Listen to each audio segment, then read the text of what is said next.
From WNPR, I'm John Dankosky, and this is The Wheelhouse. I was proud to receive the NRA's earliest endorsement in the history of the organization. So there are new questions emerging about the death of a Texas honor student and standout athlete. He was shot in the head by police on Saturday night.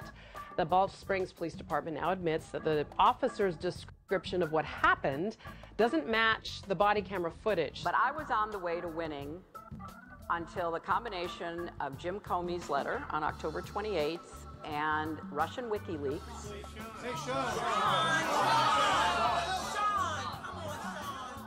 The president wants to see Washington better, get fixed, change the way it does business.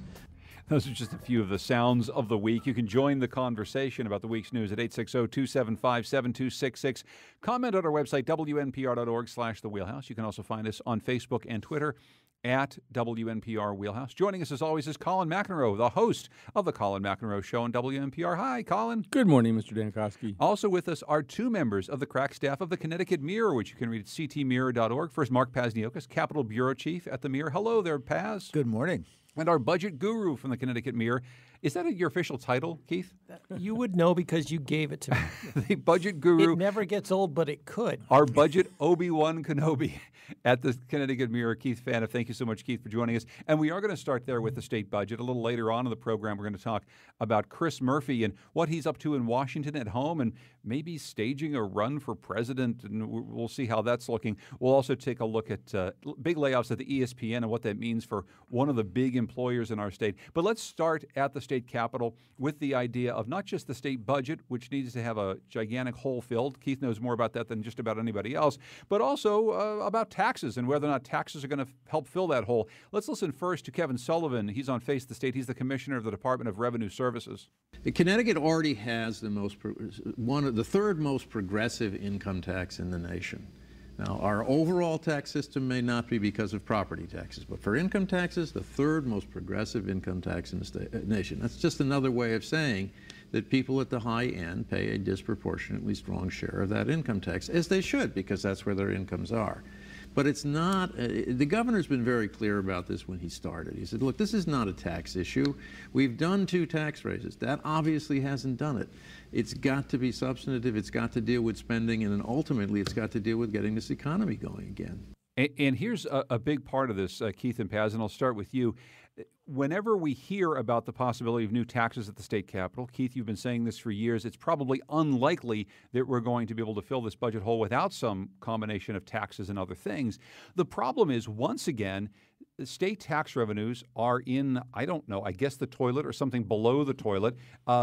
State's 100 largest income taxpayers paid 45% less this year than last. The chickens or whatever are coming home to roost around us raising so much money around income taxes because we don't seem to ever be able to make the revenue projections from the taxes that we already have in place. Is that right? Well, yes and no. There's a lot of spin going on here, and one of the biggest areas that I don't think is really proven right now is we've hit some sort of tipping point. I'm going to try to stick with your analogy here. We abused the rich chickens for too long, and now they're coming home. Did you put the toilet in there somehow, too? I was honestly weighing, do you go chickens or toilet? And I went with poultry. Probably a good idea. But here's the thing. If you just want to go statistically, one, this is not Armageddon as we've never seen before. Okay, I called up, and I can when I get done making this point, I can tweet for people if they want to see it. If you look at how our capital gains and dividends related income tax receipts performed just before the 2009 recession, when, surprise, surprise, they tanked by about 50% from the prior year, 2001, 1991, it's the same thing. The question is this happening because the rich have had enough? Or is it happening because, and it's funny that I'm describing a recession as the silver lining, actually we're just on the beginning of a downward slide into recession over the next 18 months. And if that happens, we're going to be probably losing at least another $500 million in income taxes. Well, that doesn't mean this is some unprecedented. I mean, we know that after the last recession, the financial services sector contracted. We've seen the labor numbers for the last 6 years. But as far as all of a sudden it's this mass exodus. That's all my favorite oxymoron, which is anecdotal evidence. Everybody knows a story of somebody leaving, but nobody's produced any hard data showing there's definitely a correlation between the exodus of the wealthy and this erosion. Okay, so maybe it's not the exodus of the wealthy, Paz, but I think just from a political standpoint, it must be hard to be at the state capitol and propose raising new taxes when every single time we have an estimate of tax income, we never seem to hit that mark. We don't seem to be getting the revenue necessary from the taxes that we've imposed so far. Many economists will tell you that more taxes in a state like Connecticut may indeed slow the already slow economic growth. So that must be a pretty politically hard thing to sell at the state capitol. Almost every prescription for what ails Connecticut, the downside is it would slow economic growth, which illustrates the problem that legislators have. There's no obvious place to go. The margins, as you know, are very tight in the House and the Senate. The Senate is tied. The House is almost tied. So the Democrats are barely clinging to control. There's really no appetite for raising taxes despite the need for revenue. House Speaker Joe Arasimowicz yesterday, left the door open to that. But, the question is that him signaling that, okay, I don't want to foreclose anything yet? But his House Majority Leader, quickly said, well, I don't know that that's the path we want to go down. So Connecticut is, I can't stress how big a problem Connecticut is facing, both fiscally, which Keith can go into in chapter and verse, but politically. There's the path here. I mean, other fiscal crises, you can see the way out. You can see that it might be difficult. This time, I don't see the way out. Colin? All right. Yeah, I have more questions than answers or observations. But so, I mean, just so we're sketching this thing out and we kind of understand the positions people are staking out right now, the way that I understand it, that Malloy is still sort of saying, you know what, we can figure out a way to do this. Arasimowicz is saying, maybe not without raising taxes, right? I mean, those are the respective positions as I understand them. One question that I have is, I mean, in a way, Connecticut, in the way that you've suggested, Keith, in a way, Connecticut sort of limps along and kind of rolls over these problems year after year. I mean, not only have we had these kinds of conversations at these kind of cliff-type intervals that you were describing, we kind of had this conversation almost every year. The comptroller announces, whoever the comptroller is, the tax revenues are much slower than maybe not as drastically slower as they are this time, but they're slower, they're smaller. Things are not good. The budget's out of balance. The budget seems to be eternally out of balance. Ben Barnes was right. It is a permanent state of fiscal crisis. And so we kind of roll through these things and we have conversations about borrowing and tax increases and nibble around at the corners, and before you know it, it's next year. And I guess my question is, what would the real chickens really coming home to roost look like? I mean, you could sort of make the case based on the last 20 years of Connecticut history that you don't really have to exactly balance the budget, no matter what it says in the Constitution about spending caps, or they don't really do that, right? No, they don't do that, but that's also why we had to borrow $500 million a couple of years ago to make payroll, because we played all these games for so long, we didn't have enough money in our checking account. That was what the whole gap debate that Governor Malloy brought up was about, which is our budget's been so fraudulent for so long. But just wanted to make one point about how real this is. I do think Paz is spot on when he says it's a very serious problem. The math just tells you it's a mess. And we've been talking, John, for a long time, about how our problems on the spending side and our unfunded liabilities, our retirement benefits, what we owe there is what's driving up the budget. But we also know that every 6 or 8 years, whenever the economy slips, Connecticut particularly takes it on the chin because we rely upon a very volatile revenue stream and we don't save to smooth out those rough periods. I do want to also mention, though, because there's a lot of spin going on, Commissioner Sullivan talked this weekend about how really we should have seen this coming. But yet if you look on April 20th, 2 days after the income tax filing deadline, the administration was reporting no revenue erosion and a small surplus. And I'm sorry, Keith, that was my point before. The point is that we continually hear that we don't have revenue erosion or that we're going to meet some sort of target. We make a goal, and then we say that this is the goal to hit, and then we never hit the goal. It never, ever happens. And Paz can speak to this better than I can, but the Governor Malloy's big challenge throughout his administration is managing expectations. His critics would say sometimes building the incorrect expectations.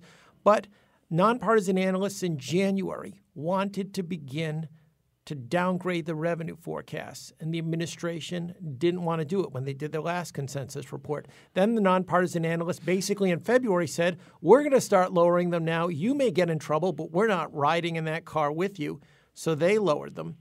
And not by this amount, but they started to do that. And again, 2 days after the income tax filing deadline, and the administration's had access to numbers for quite a while before that, they still said, quoting Kevin Bacon in Animal House, stay calm, all is well, at least in writing. And I get that they don't want to necessarily come out until all the numbers are perfect, but you can't have it both ways and say, we saw this coming, but we didn't tell you, but we had good intentions when we didn't tell you, but trust me, you should have seen it coming. Well, if nothing else, Paz, it seems as though if Governor Malloy's biggest problem has been managing expectations, then with almost no expectations left, with a dearth of expectations, he might be in a pretty good position here. There are no expectations. It seems as though we have no other choices. He is politically free in that regard, and there is some value to that. But the question is, can he engage the Republicans? Because it's hard to see how you get a budget passed, particularly in the House, with just Democratic votes. But the Republicans, with one eye on 2018 and the ability to fully take over control of state government, are understandably very wary about taking ownership of a budget that's destined to be colossally unpopular no matter which way you go. Paz, I assume, is that the reason that they want to do this negotiations on television thing too? That's the reason the Senate Democrats want to. We think their feeling is people will see that the Republicans aren't playing. Now, the Republicans, particularly Senator Fasano, I think his attitude is, hey, fine, we have an alternative budget. Whether it works or not, people can debate. We'll shove that in your face. But, Governor Malloy and some of the others are looking at it saying, look, that's not a negotiation. That's reality TV. Malloy talked about it as a food fight. Well, and for years, Colin, you've been trying to come up with reality TV shows to help buoy the fortunes of CTN, the Connecticut network. I can't imagine a more boring reality TV show than negotiations at the state capitol live happening on television. Right. I mean, I think all of us who are in this business, we tend to lean in favor of as much sunlight as possible and as much access to information as possible.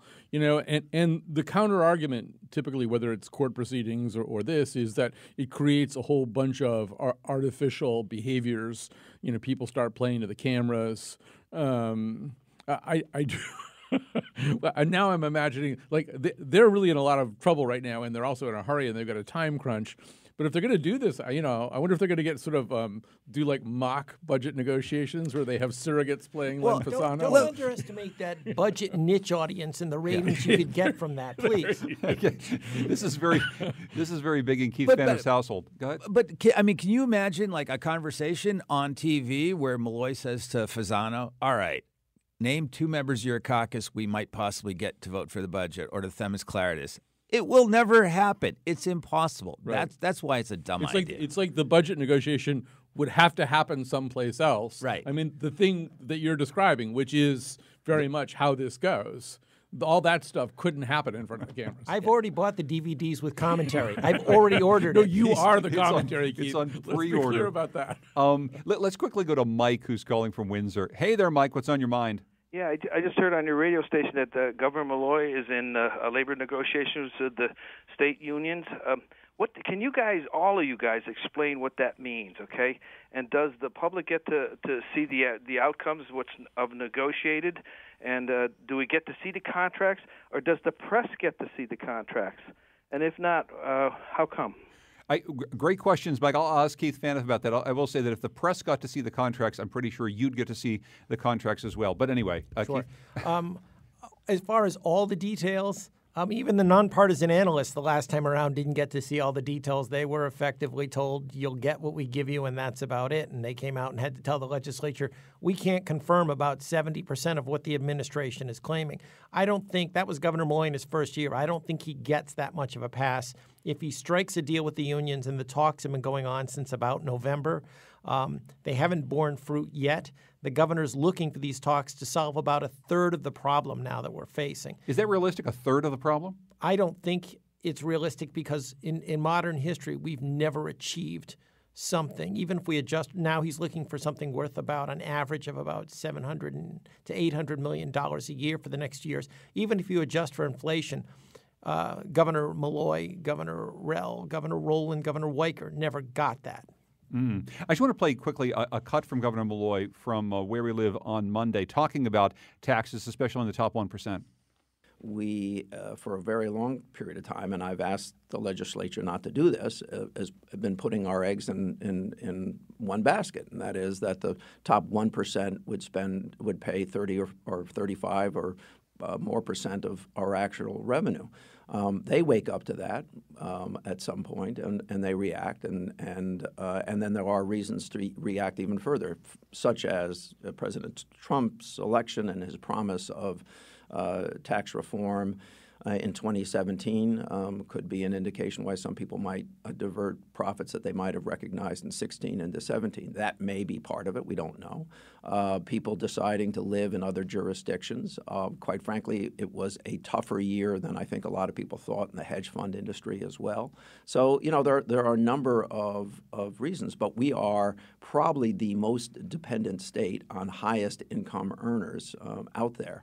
And that makes these swings, which are relatively slight, if we had a broader tax base, extreme in a place like Connecticut. Colin, I just thought that was interesting in part because I guess I'd never heard anybody at the state capitol talk about the possibility and the impact of President Trump's promise of tax reform, whether or not that promise ever comes to fruition. Is there any way in which the specter of Donald Trump and what he might do to the tax code actually changes the behavior of high-income earners in Connecticut? Wow, that's a question that's probably above my expertise level / pay grade. I mean, one of the nice things about federal tax reform, of course, is it affects everybody the same way. But in terms of how it drives behavior, I think you kind of need an economist as opposed to me. Do you have it? Yeah. I mean, we saw this before when the Bush tax cuts were expiring. It affected when people were going to take profits. So I think that's what the governor was talking about. That are people delaying taking profits now, and therefore they don't have to pay taxes? I mean, their stock portfolios can get more valuable, but your taxes don't go up until you sell the stuff. So that's what the governor was talking about. Will people wait till next year in the hope that Trump is going to get through some advantageous tax changes to investment income? Right, because I mean, that's sort of intuitively the announcement from the budget office and from Lembo is a little bit of a surprise in the sense that at the investment level, the market seems to be performing pretty well. So, like, how come there's no money? And it's because of what he's saying. There's no money until you actually cash something in, until you actually take profits. So that I just want to go back to Mike's question because I'm not sure we answered it all the way. Yeah. And one reason we didn't answer it all the way is that I don't know the answer to it. Yeah. And so, one thing I was going to ask you is, what is on the table? So let's say you're looking for $500 million or something. What's like things like Tier 1 pensions and stuff, that's all off the table. What is there to talk about? So the things they can talk about that would have an immediate impact is greater employee contributions to their pension. The biggest problem Connecticut's facing on pensions, it's unfunded liability. It's debt for people who are already retired. For the current state employees, the retirement system is fairly stable. They're making their actuarial payments by and large.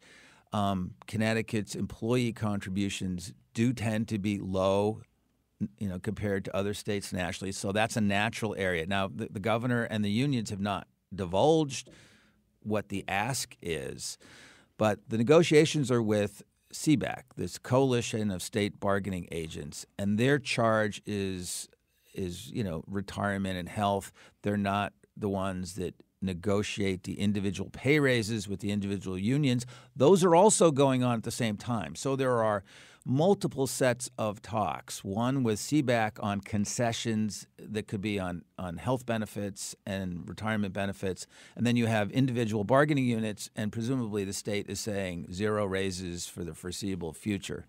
Okay, so Keith, we crunch all those numbers, and where do we get? I can kind of give you the lightning round version here. Start with the whole. It's about $2.5 billion, 12%, which, by the way, is about 2/3 of the mess that Governor Malloy inherited. That's how big it's gotten. He was looking at about an 18% gap if we don't adjust our finances.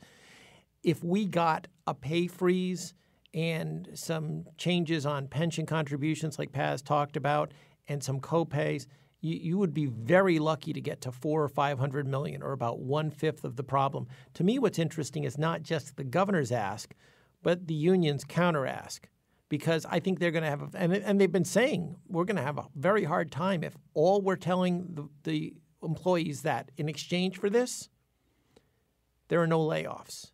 Because the governor called us all into his office 13 months ago and said he was going to have 2,000 state employees laid off by the end of June. It's 13 months later and he still hasn't hit 1,100. The threat of layoffs is getting to be like the most idle threat since my parents said they were going to drive us back from the parking lot at Sandus Village when I was 4 if my sister and I didn't stop fighting. We knew we weren't heading back to Connecticut no matter what, and they know that you just can't hit layoffs that deeply for a whole host of problems. So the unions are saying if we're going to really sell this, you have to extend the benefits program, the one that we're already not saving for, and offer it. Now we have to offer it to everybody hired through 2022. They're probably going to want 5 more years to get it to 2027 so that you get it through 2 more terms and you could have 8 years of a Republican governor and the program is still safe. Colin, you have just 30 seconds for a response, and you have to work Santa's Village into it. Yeah. Well, yeah, I thought I was Santa's Village back in 2009 with that round of concessions. I don't know what to say about that other than I sort of wonder, I go back to what Paz said about Governor Malloy being a little bit more politically free than he has in the past. I mean, there are probably real actual structural reasons why he's at 1,100 layoffs as opposed to 2,000. But if there are any political reasons, if there's any reason he didn't do that because he didn't think it would play with certain constituencies, he may be less worried about that right now. But I think the larger point you're making is the important one, which is this is all nibbling. There is no way to solve this problem with one big bite. And some of the kinds of nibbling that they could have done, they didn't do. Like, I don't know, we don't have time to talk about this, but I mean, you can't do tolls now and get the money for 2 years or something like that, or 5, 5 or something. But I mean, maybe seeing the problem coming down the road would have been a good idea. Seeing the problem coming down the road. There's a last good metaphor for us. Colin McEnroe hosts the Colin McEnroe Show on WNPR. Keith Phaneuf is the budget guru at the Connecticut Mirror. Mark Pasniokis is the Capitol Bureau Chief at that same Connecticut Mirror. When we come back, we're going to be talking about Chris Murphy, who's been very, very vocal about Donald Trump, even agreeing with Trump on some things, and maybe raising some money to go run for president. You can join us here in the Wheelhouse right after this.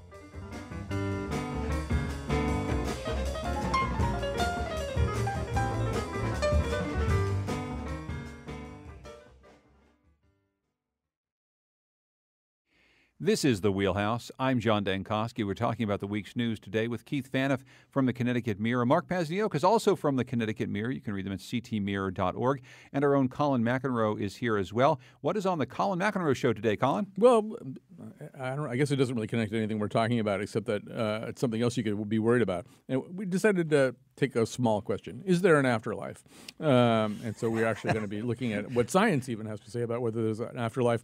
It'll also be one of the shows that we do in American Sign Language on Facebook Live on the Colin McEnroe Show Facebook page. If I can have 20 more seconds, I want to promote one more thing, which is one of our producers here, Jonathan McNichol, has been doing this very interesting podcast called The Second First Season about the yard goats. And I was telling Paz before we went on the air, the second episode is so great because it's really kind of about It's about how grounds are tended and stuff like that. But he found so many people who are still alive who have some connection to the history of Hartford baseball, including Gene Conley, who famously pitched for the Hartford Chiefs and pitched in the major leagues and played in the NBA at the same time. I think he's one of the few people to win a World Series and win NBA championship as well. And he found him for an interview. And it's a wonderful podcast. You can find it wherever podcasts are found, and it really does go back into the history, including the old Hartford baseball yard that is now just a field in the middle of the city. So this Jonathan used to be my playground. Jonathan McNichol's new podcast, the first season. Let's turn to national politics and turn to Chris Murphy, someone who we've known for a long time as well, he's a very ambitious politician, and he's a politician that seems to have found his stride in this new Trump administration. Here's Chris Murphy on Rachel Maddow talking about Trump's decision to meet with a variety of despotic world leaders. This walk back from our historical leadership position on human rights is pretty stunning. It runs the gamut from these complimentary comments about President Duterte, who reports say has potentially endorsed the killing of 9,000 civilians without trial, to his support for the president of Egypt, who has jailed maybe 40,000 political opponents. All of this makes us sort of shrink as a nation from a position of moral leadership, but it also, ultimately endangers us because as we are seen as complicit in these killings, as we are seen backing up brutal dictators in Muslim countries, the folks that are organizing against us, they use this to try to recruit, and that puts us ultimately at risk. Murphy backed up his appearance on Maddow with a tweet. We are watching in real time as the American human rights bully pulpit disintegrated into ash. Is Chris Murphy leading the charge in Congress right now against Donald Trump? It seems as though he's able to play Colin some of the same games on Twitter and able to use language in a way that I think probably gets under Trump's skin a little bit. What are you seeing, Chris Murphy, right now? Well, I think Trump or Trump's people think so. Murphy was on a list of, I think, 4 Democrats that Steve Bannon wanted to have researched as potential opponents. And I think for all of us sitting here, it's always a struggle to see somebody the way that and that you've known since. I mean, we all knew Chris since he was a state senator from Cheshire or wherever he is. Cheshire? Is that where's he from? Yes. Like, we all knew him then, and then we watched him be a congressman and, we watched him ascend to the Senate. And in some ways, he's still like this guy that we feel like we know who he is and what his liabilities are. And he's a very human figure to all of us. But, I think on the national stage, he plays pretty well. And yes, if in fact, I think that you put it perfectly. I mean, if this is the way politics is being conducted these days, he's better at that kind of bare knuckle stuff than an awful lot of other people. So he's being listed by most political pundits as kind of a second tier 2020 presidential candidate. Although whenever I see those lists, the first tier, everybody's like 117. It's like Joe Biden and Bernie Sanders and Elizabeth Warren. So I don't think Murphy's second tier. I think he's going to run for president, and he'll be an interesting part of that field. Pass? I think Colin's absolutely right that the last people to ask about somebody's prospects for president are the reporters who have covered him for a long time. there's a great history there. I mean, Chris Murphy has speed dated his way through Connecticut politics. He has gone from the State House of Representatives very quickly to the state Senate. He took on a sitting congresswoman in the 5th District, Nancy Johnson, which looked like it was going to be a 2-cycle fight. Weakened her the first time, but he ended up winning.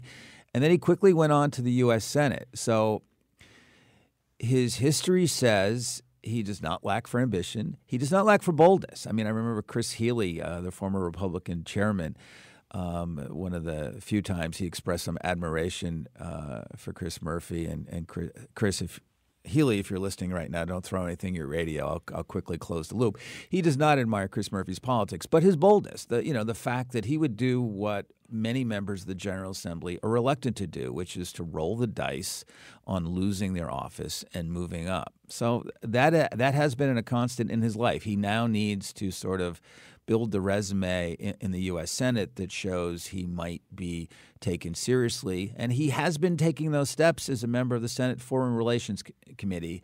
He has been going on overseas trips with people like John McCain. He has been building some relationships across the aisle, all the things that make you seen seriously as a United States senator. And not just the overseas trips that so many people in Washington have made over the course of the last 15 or so years around the many wars that we're fighting to the Middle East. You put on a flak jacket, you walk around for a little bit, and you see how the troops are doing.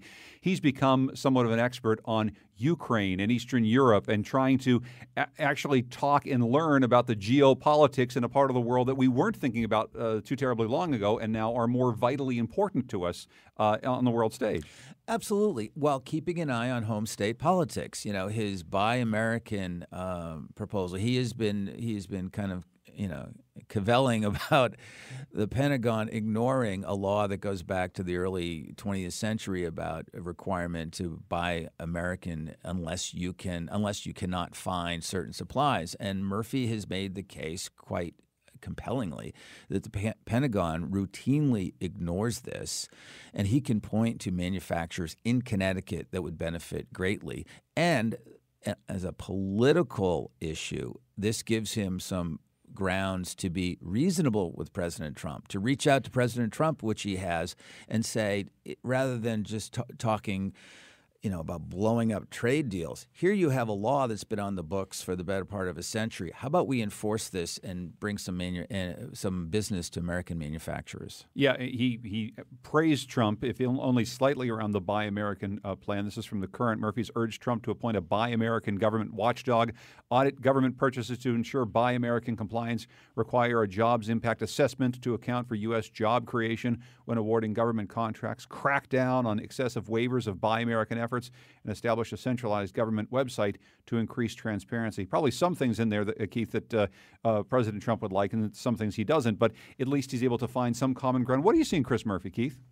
Well, I don't have anywhere close to Paz's background on this, but I would think if Chris Murphy has any aspirations, they probably don't want to lead him back to run for governor, because I don't know if anybody really wants to clean up the mess that's waiting for him here. That is one thing that people have talked about, right? That you maybe come back and you run for governor and you show that you can run a state, you can be a CEO of a big organization, because that's the one thing that most senators lack.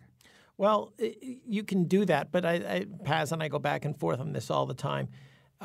There's only so much you can do with political messaging, and the numbers are just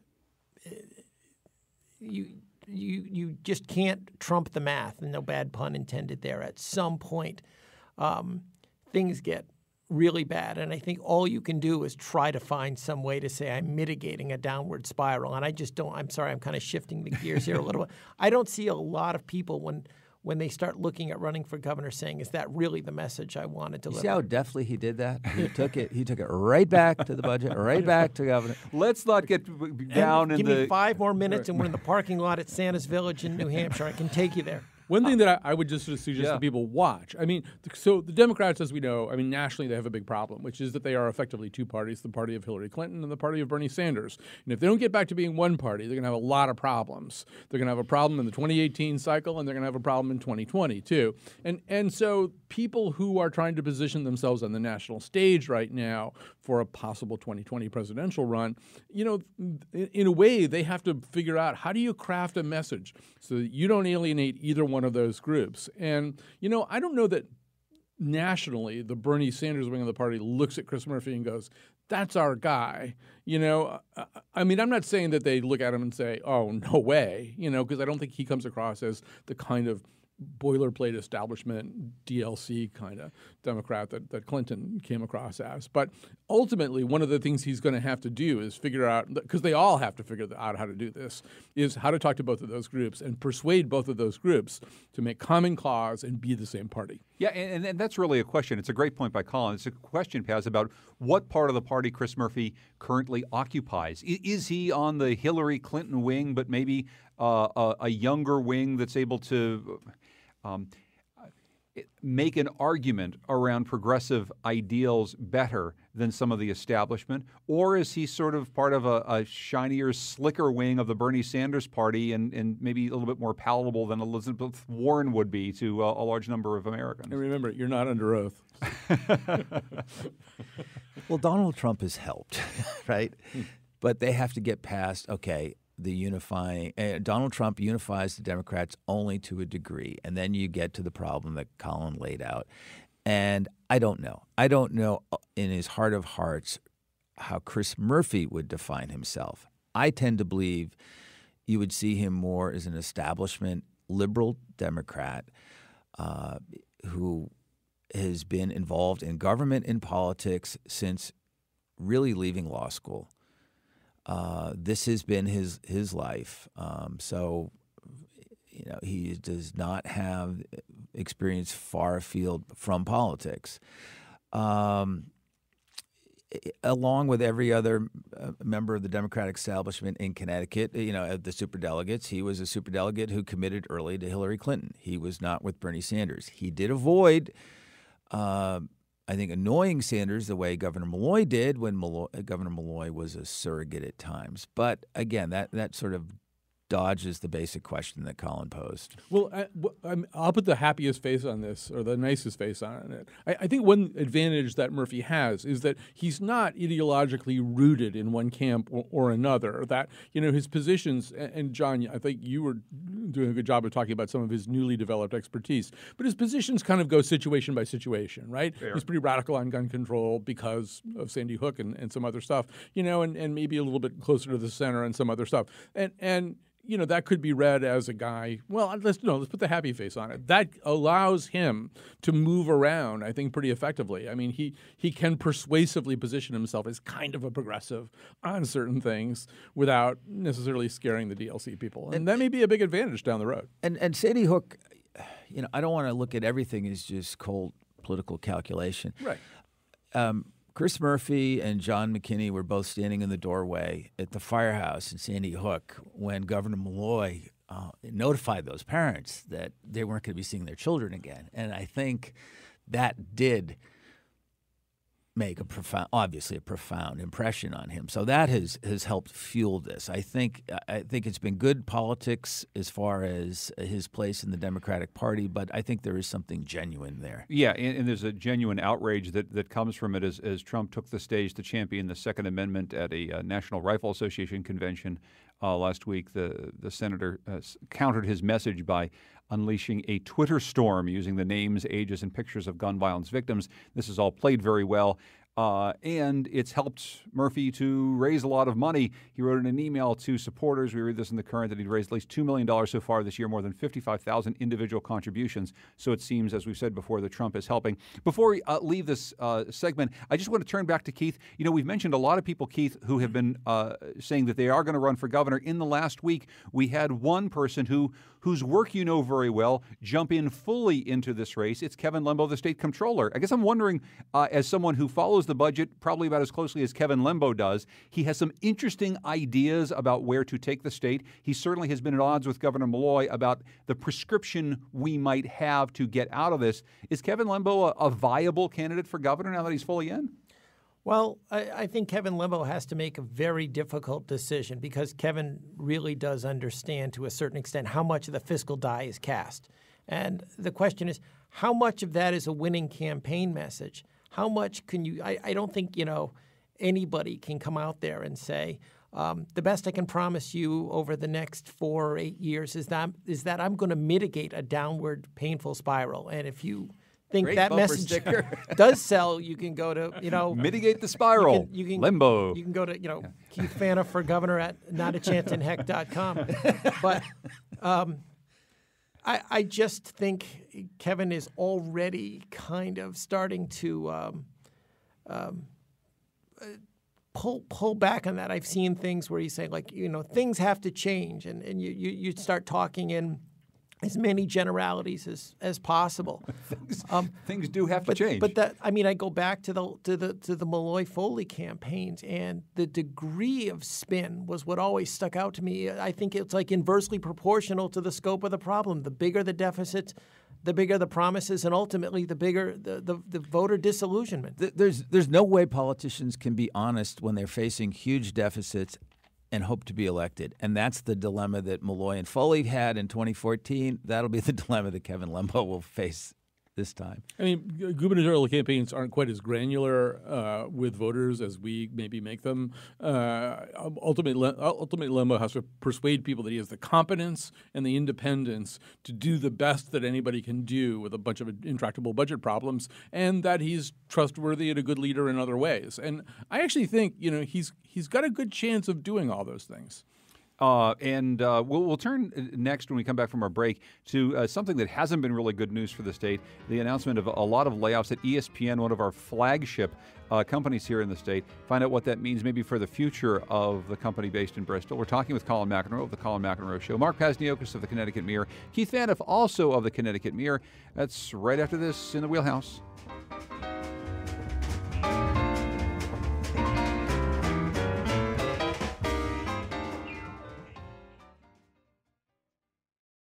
This is The Wheelhouse. I'm John Dankosky. We're talking, as always, with Colin McEnroe from The Colin McEnroe Show on WNPR. Mark Pasniokis, the Capitol Bureau Chief at The Connecticut Mirror at ctmirror.org. Also from The Connecticut Mirror, Keith Phaneuf, our budget guru. We want to turn to news that we heard last week, Colin, that took a lot of us maybe by surprise, just maybe in the scope of it. ESPN has had a series of layoffs over the course of the last couple of years. Their fortunes are down in part because of cable cutters like myself who have turned away from the traditional way in which they consume sports on television.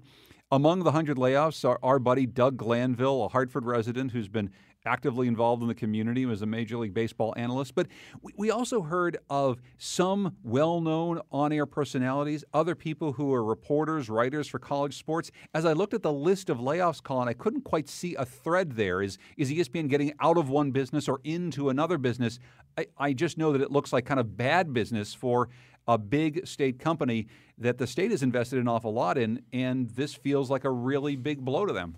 Well, I mean, let's start with the baseline economics, and it does sort of depend on who you talk to. If you talk to people at ESPN, they're going to say, well, we're just not making money as fast, as hand over fist as we used to. But the reality is they've got some real problems. They've lost 12 million subscribers since 2011. I mean, on a chart, that looks really scary. They had 1 month where they lost 620,000 subscribers. It's not all cord cutters. It's also ways in which the bundles have shifted around a little bit so that, it's a little bit easier maybe to get a cable bundle that doesn't have ESPN in it. It used to be really difficult to do it. It's always the most expensive thing in the bundle, as we know. The other problem they have is that rights are just being jacked up through the roof. I mean, their big expense is acquisition of rights. Max Chafkin from Bloomberg said on Weekend, All Things Considered, this one just blew my mind. He said, one game of Monday Night Football cost a year's budget of Game of Thrones. And one might ask, how did rights get so expensive? And is ESPN in any way responsible for the jacking up of rights costs? One might think that maybe they are, as they were outbidding competitors for all that kind of stuff. But they've got a problem now, and there's even a theory that it's depressing Disney's stock price a little bit. Disney's stock price has gone down despite having Star Wars. So there's kind of a problem somewhere that they'd like to figure out. So, yeah, I mean, this is all, in 2011, they seemed like one of the really impregnable media franchises and brand names in America. And in 2017, it just looks really different. But we talk about rights fees being so high. Does this mean ESPN has to back out of some of the live sports coverage over time, get into more of the talking heads? It's a lot cheaper. A lot of people arguing about sports is not people either reporting on sports out in the field or people covering games, which is a lot of money. Yeah, if I knew the answer to that, my name would be John Skipper. But my guess is that they can't completely divorce themselves from actually delivering games. That's sort of where you get some of your credibility. Now, I don't know. I was actually in touch with Doug Glanville this week. I love Doug Glanville. He's great. So I gather, I guess what they're doing, and maybe Paz, you know something about this, that they're combining what they were doing with live baseball on television with MLB's own package, right? They're doing that somehow, and maybe even it hasn't been spelled out all that way. I don't know precisely how it's happening, but I mean, they're facing the same disruption that the business in general has faced, but it affects the sports economy. ESPN has bid up the rights on all these things. If ESPN, after this round of contracts it goes by the wayside, if they pull back, this is going to ripple throughout professional sports. That unless Fox Sports decides we don't care, we're backed by Fox News and the rest, and we're going to pour money into it because all it takes is one bidder to make it go up. But I think it's going to be an unsettled period in professional sports broadcasting for quite a while. Yeah, two things. Going back to Mr. Skipper's point, I do want to point out that, I also agree, don't feel too sorry for Disney. They have Star Wars. They have Marvel Entertainment. But all kidding aside, and I think Tucker Ives could back me up on this, being a huge baseball geek. MLB and the MLB Network, MLB.com, they're more and more of their programming. They're actually moving online. People can stream, and they're providing a lot of stuff free to lure people in. ESPN is definitely behind the curve, at least in the realm of baseball. But I think that's important, Keith, is in some ways ESPN holding on to this cable bundling world in which so much money was going to ESPN from every single cable bundle that you had to have. Now as things break apart and you can watch MLB games in different ways, and as other networks have gotten into this direct delivery service, ESPN, for all its brilliance over the years, seems to be so far behind on that. I think that is the case. There's so many places where ESPN was and probably still is cutting edge, but there's a definite niche here that I think they're far from the lead. And I mean, so demographically, that's really a problem too, because what's happening, happens to every sector of the media as one audience begins to die off and is replaced by another audience. Very specifically, what's happening this time is that the new audience is a bunch of young people who have never had cable bills in their lives. They've never paid cable bills, and they're not about to start because they live in a world where people get their stuff, Keith, in the way that you're saying. So what ESPN did, it is sort of the classic business mistake, right? They defended their old paradigm, which was the bundle. They defended the bundle with their dying breath. While in fact the bundle was becoming less and less relevant, particularly to this new group of people. You got to serve this new group of people, and their online presence. You probably have a better sense of this than anybody. You're a sports fan and you're a cord cutter, and you probably think they suck. And I don't watch as much live sports as I used to. I'm always amazed whenever I go to any network that is showing a game on my iPad, and they don't have anywhere near the commercial time sold for that digital service as they would online. It doesn't make any sense. And I don't know, Paz, to Colin's point, those kids who've never paid a cable bill, they're thinking, why on earth would I pay any money for Home Shopping Network, which I never watch? I only pay for the things I watch, and I'll pay a premium for the things I care about. No, you're right. And it's not just ESPN. I mean, this comes as the NFL, for the first time, is getting really nervous. They've had a downturn in their ratings. And, some commentators say, well, it could be American society's concern about concussions. I don't think so. I think it's more basic than that. I think it might be generational, and I think, you guys have touched on it. You have younger people who have never had cable.